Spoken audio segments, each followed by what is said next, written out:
Uh, there's a cat. Okay. So tonight I watched a movie. Wow, where am I going? Okay, I watched a movie directed by Maya Angelou. It's on Netflix. It's called Down in the Delta, and it is from 1998. It stars Alfre Woodard, who is one of my favorite actresses. She is always good. I've never seen a film with her in it where I didn't at least like her, you know? Al Freeman Jr., Esther Roll, Loretta Devine, and Wesley Snipes. It was very good. It's about a family, a woman who has two children, and she's living with her mother because of various circumstances, and she's not doing well, and she's living in sort of inner city Chicago.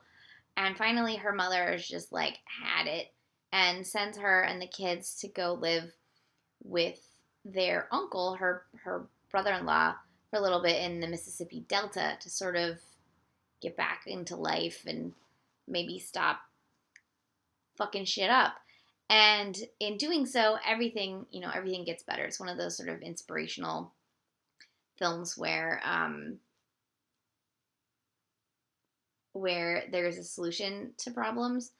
Um, and so for some, it might be a little too sort of um, easy of an ending, but I think the message of the film I think is more important than the plot itself, because it does sort of play like a Hallmarky kind of movie. But to be honest, I like Hallmark movies, so it worked for me. And so to pay for the bus tickets to get them down to Mississippi, they put this candelabra that's been passed down from the family for generations, a silver candelabra name that they call Nathan, in Hawk, to pay for it, and then she's supposed to earn money to get it back. And you find out early on, there's some sort of importance to this candelabra, but I'm going to spoil the film a bit here. Later, you find out that the candelabra had belonged to the family, the white family, who has the same namesake as them, which is what is it, Sinclair. And you hear that about halfway through, and that their great great grandfather Jesse had stolen it during during the Civil War. What you don't find out until towards the end, and this is where I'm going to spoil the movie, but it's sort of how um, how the story sort of ties itself together, is that this candelabra, when the family that lived in the house that they now live in came to Mississippi, they didn't have many things, but they had their slaves, and they traded Jesse's father for this candelabra. So when he came of age, he got the candelabra back, or he took the candelabra from the family because as sort of a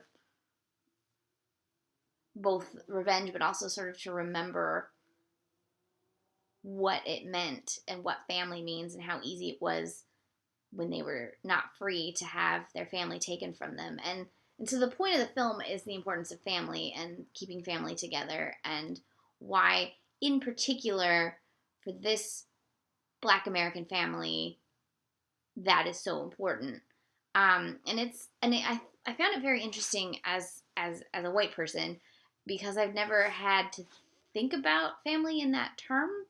I have a very waspy sort of two kid family, and then I have huge family several generations back, and but we've and all the moving and relocations for my family have all sort of been going back 500 years, um, relocations of choice or sometimes necessity, but never forced. And um, as much as I'd like to think I think about these things in terms of America's history of slavery, it actually does not cross my mind that often, because solely because it's not something that has affected my family.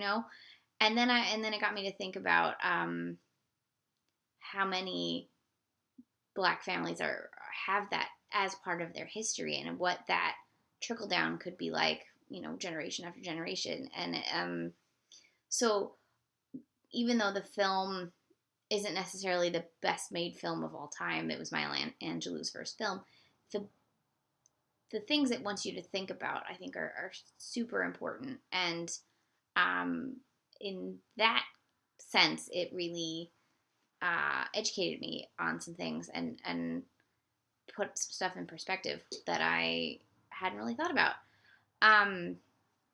So I enjoyed it, and I enjoyed all the performances. My Alfre Woodard, like how she doesn't have an Oscar is just beyond me. She's always so good.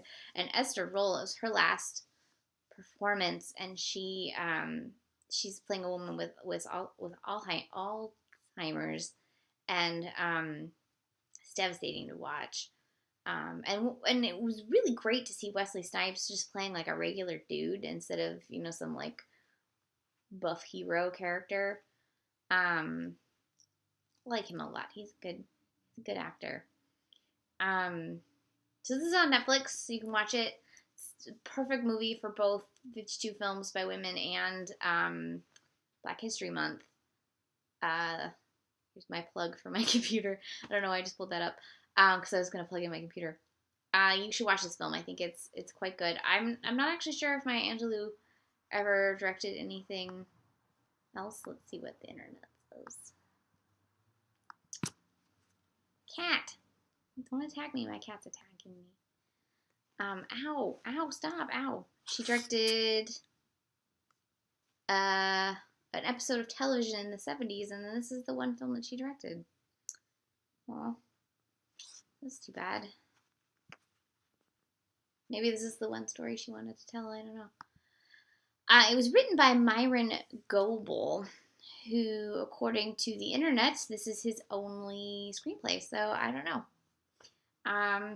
But again, it's on Netflix, so you can watch it. And if you don't have Netflix, I think you can rent it from Amazon. It's 1998, Down in the Delta, directed by Maya Angelou.